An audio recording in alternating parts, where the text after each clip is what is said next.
Cité dans une affaire d'escroquerie foncière sur les parcelles de terrain des villages d'Akupé-Zedji, Anyama et Ebempe. Le nommé Touré Ahmed Bois se lâche et relate les faits dans cette interview inédit réalisée ce vendredi 5 mars 2024 par Herman Adepo.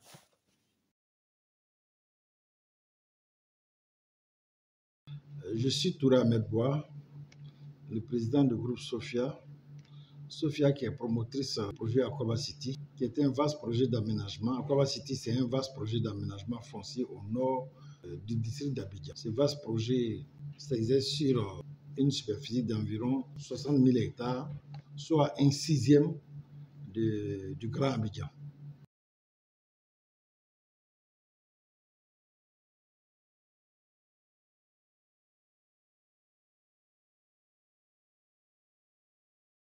Il faut dire que concernant cette affaire des 541 hectares, il est bien de comprendre que les 541 hectares dont il s'agit sont la propriété du Fonds de prévoyance militaire. Le projet de fourniture des terrains nus qui s'étend sur 1260 hectares a à son sein 541 hectares situés à Akupé-Zedji. Les titres de propriété depuis 2015 sont la propriété, depuis 2017, est la propriété du Fonds de prévoyance militaire. Les détenteurs de droits coutumiers ont estimé à un moment donné qu'ils sont propriétaires. Mais n'est propriétaire que celui qui a le titre, qui a l'ACD. Eux, ils ont une qualité, c'est celle d'être détenteurs de droits coutumiers. La qualité des détenteurs de droits coutumiers, qui est régie par le décret de 2022, qui a remplacé les décrets de 2013 et de 2014, la qualité des détenteurs de droits coutumiers est totalement différente de la qualité des propriétaires des parcelles. En l'espèce, c'est le Fonds de prévoyance militaire qui est propriétaire des 541 hectares. En revanche, les détenteurs de droits coutumiers, ceux qui se réclament propriétaires des 541, ont un droit de purge. C'est ce droit de purge-là, ils ont vite fait de quitter la qualité de détenteur de droits coutumiers pour réclamer celle des propriétaires terriens. Nous sommes allés en justice, ils ont perdu. Nous sommes allés au tribunal, ils ont perdu, la grosse est là. Et ils ont estimé que, bon, en faisant une conférence de presse, en faisant beaucoup de bruit autour de cette affaire, que bon, ça allait la vie politique. Mais ici, on est en affaire. Le Fonds de prévoyance militaire est propriétaire des 541 hectares. C'est moi-même qui ai fait le lotissement et à leur demande, les 541 ont été cédés au FPM. Ce qu'on ne leur refuse pas, c'est leur qualité de détenteur de droits coutumiers. Et l'argent est là pour qu'ils aillent chercher.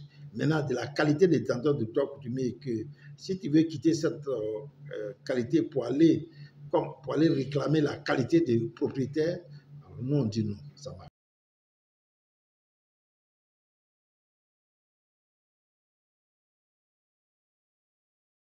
Non, ce n'est pas moi qui vends les terrains, je ne suis pas propriétaire des 541 hectares. Les 541 hectares sont la propriété du Fonds de prévoyance militaire, à l'issue d'un règlement amiable qui a été inspiré par l'État de Côte d'Ivoire. À l'origine, ces propriétés étaient destinées aux forces de défense et de sécurité. Eu égard à quelques incompréhensions entre l'État et les promoteurs que nous étions, le projet de fourniture de terrains a été mis en liquidation amiable. Et l'État a décidé que le Fonds de prévoyance militaire acquiert ces assiettes foncières, les vende et rembourse et les détenteurs de droits coutumiers et les acquéreurs et même nous-mêmes les promoteurs. Donc c'est dans un cadre de règlement amiable que le Fonds de prévoyance militaire, à la demande de l'État, est en train de vendre les parcelles aux investisseurs afin de permettre le paiement de la purge de droits des DDC qui est de 3 000 francs. La loi dispose que la purge est de 2 000 francs, mais exceptionnellement, c'est de 3 000 francs. Ensuite, aux détenteurs souscripteurs initiaux des projets, on leur a concédé un tiers du prix qui est de 3 000 francs. Nous, les promoteurs, on nous a concédé aussi, n'est-ce pas, le prix de 3 000 francs. Donc, ce qui fait 9 000 francs le mètre carré. Bon, si eux, ils disent qu'ils sont propriétaires et qu'ils ne veulent pas de tout ça, qu'ils veulent la totalité du prix, mais on est dans une dynamique de règlement amiable d'un projet, ma foi, qui a été mis en liquidation. On n'est pas dans un contexte de vente des terrains. Eux, ils n'ont pas que la qualité de vente, puisqu'ils ne sont pas propriétaires. Ils n'ont que des droits d'usage. Mais le droit de propriété, c'est le fonds de prévoyance. Leur droit d'usage est compensé par la purge de droits coutumiers qui est évaluée à 3 000. Personne ne leur refuse le paiement de ces droits. Ces droits-là sont déposés par le fonds de prévoyance militaire à la suite de la vente d'une partie des 541, à la suite de la vente d'une partie aux Chinois, à la partie chinoise, les ressources leur revenant ont été versées chez leur notaire. Il leur revient d'aller chercher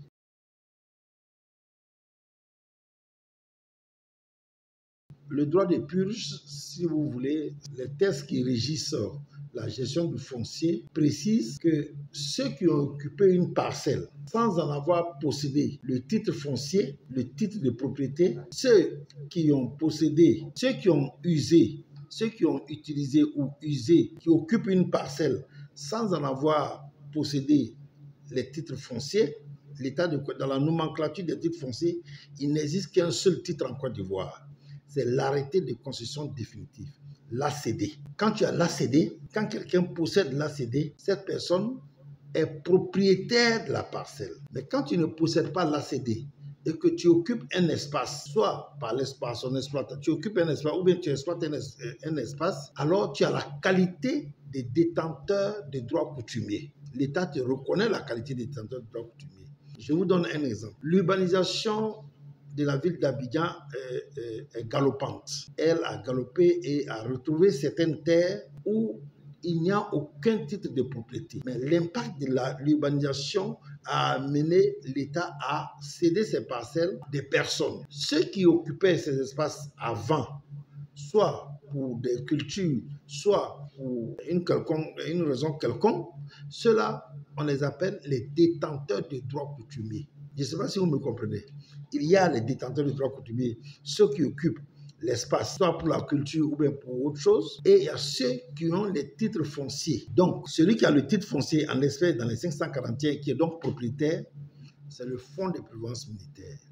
Ceux qui ont leur champ de manioc sur la parcelle, ceux-là, c'est des détenteurs de droits coutumiers.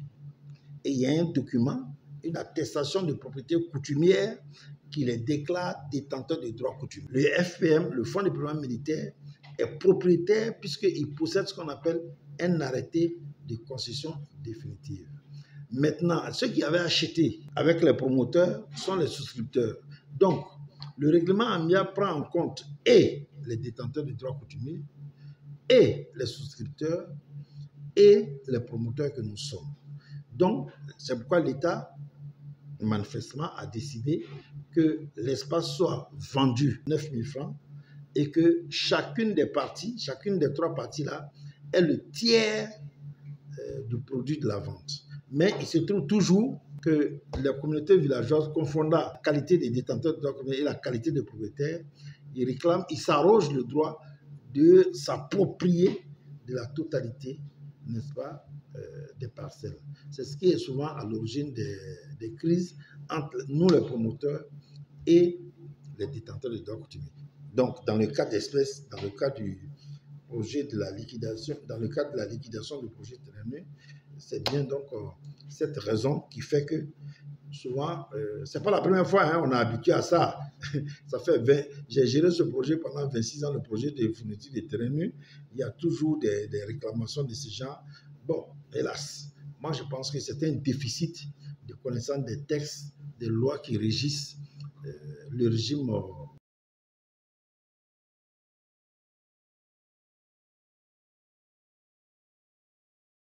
Je me croyais, moi, Touré Ahmed Boua civil, capable d'aller prendre 10 milliards illégalement dans la main des forces de défense et de sécurité de Côte d'Ivoire. Moi, Touré Ahmed Boua civil, je vais au fonds de prévoyance militaire ou je vais vers les forces de défense et de sécurité. Je leur prends 10 milliards et je suis assis dans mon bureau ici. Je leur prends 10 milliards illégalement et je suis assis dans mon bureau ici. La réalité, le projet de fourniture de terrain que je conduisais avait vu souscrire environ 19 000 corps habillés, gendarmes et policiers qui avaient cotisé la somme de 11 milliards de francs CFA. À l'avènement du pouvoir actuel, des incompréhensions sont nées entre le pouvoir et nous les promoteurs. Finalement, l'État a décidé que le projet soit mis en liquidation pour des raisons politiques. Le projet a été mis en liquidation, confié au fonds de prévoyance militaire. Ils revenaient au fonds de prévoyance militaire après avoir acquis les titres fonciers de vendre les parcelles pour rembourser les scripteurs qui n'ont pas demandé que le projet soit mis en liquidation. Nous qui n'avons pas demandé aussi que le projet soit mis en liquidation, on nous paye une partie et les détenteurs de droits coutumiers qui sont légitimement en droit d'attendre des droits de purge, qu'on leur paye le droit de purge. Il n'y a personne qui a pris de l'argent à quelqu'un, c'est les règles de la liquidation.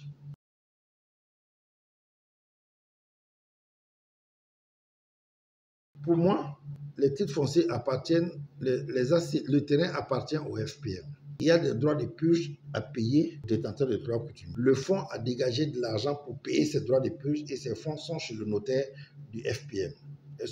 Les fonds sont chez le notaire des détenteurs de droits coutumiers. Donc, ils refusent d'aller prendre. Mais en même temps, ils s'opposent à la jouissance des droits acquis sur la parcelle par les Chinois. Mais où voulez que je les envoie? Il y a quelque chose, une parcelle a été vendue, on vous a payé vos droits. Bien qu'on vous ait payé vos droits, vous continuez à empêcher les acquéreurs à jouir de leurs biens acquis. Naturellement, un bon citoyen, c'est au tribunal que je les ai envoyés pour que le tribunal puisse les condamner à laisser les acquéreurs chinois à jouir de leurs parcelles légalement acquis. Donc, c'est au tribunal que je les ai assignés au tribunal. Et je pense bien qu'ils ont bien compris. Quand les choses sérieuses au plan judiciaire ont commencé, eux-mêmes m'ont écrit pour me demander que nous nous retrouvions pour aller à un compromis dynamique. Ce compromis dynamique, c'est ce qui a justifié que la semaine dernière, c'est ce qui a justifié qu'un jour, au lendemain de leur fameuse conférence de presse, ils ont changé à 360 degrés pour m'inviter à la table de négociation. C'est l'exigence que nous présentons. Allez-y chercher votre argent. Laissez les acquéreurs jouir des biens qu'ils ont acquis. Bon, je pense qu'il faut qu'on lance un message à l'État de Côte d'Ivoire. Il y a suffisamment de sensibilisation pour expliquer à nos braves paysans, qu'il faut qu'il y ait suffisamment de sensibilisation, d'information pour expliquer à nos braves communautés villageoises que les parcelles, l'ensemble des 322 000 km² de la Côte d'Ivoire appartient d'office à l'État de Côte d'Ivoire. L'État de Côte d'Ivoire est le seul propriétaire des 322 000 km². Que tu sois occupant d'un espace ou que tu n'es pas occupant d'un espace, il te revient à toi de solliciter de l'État l'acquisition de parcelles. Une fois que tu sollicites et que l'État t'a accordé un titre de propriété qu'on appelle ACD, tu en deviens propriétaire. Mais tu n'es pas propriétaire parce que des parcelles sont proches d'un village où tu habites, ou tu n'es pas propriétaire parce que tu es en train de faire des champs sur une parcelle, tu n'es pas propriétaire parce que tes arrière-grands-parents ont fait des champs de café, cacao ou autre ici. C'est pas ça. On n'est pas au village. Nous sommes dans un pays moderne où la règle, c'est le droit. Et le droit dit que pour être propriétaire, pour réclamer la qualité de propriétaire d'un bien immobilier, il faut avoir l'ACD. Mais tant que tu n'as pas l'ACD, même si tu es un occupant conjoncturel ou prolongé, tu n'as droit qu'à la purge qui est réservée et qui est réglementée par le décret de 2013, modifié par celui de 2014 et aujourd'hui, qui précise bien les conditions dans lesquelles la purge se réalise. Je pense que c'est un déficit d'information de la part de nos parents. Il faut dire que l'un des obstacles des grands projets Côte d'Ivoire, l'un des grands obstacles reste toujours cette situation où ce conflit, où l'État lui-même ne sait pas souvent quelle est la règle qu'il faut appliquer. Est-ce que l'État est propriétaire? Est-ce que c'est le villageois qui est propriétaire? Il faut qu'une bonne fois pour toutes, des campagnes de sensibilisation accrues soient réalisées pour que chacun appréhende réellement la qualité et les droits qu'il détient sur des parcelles. Cette action est très importante puisque beaucoup de projets utiles naissent et meurent parce qu'il y a eu des conflits fonciers ou autres, etc. Et mon vœu aujourd'hui est que l'État s'approprie ses pans entiers ce problème-là de la société.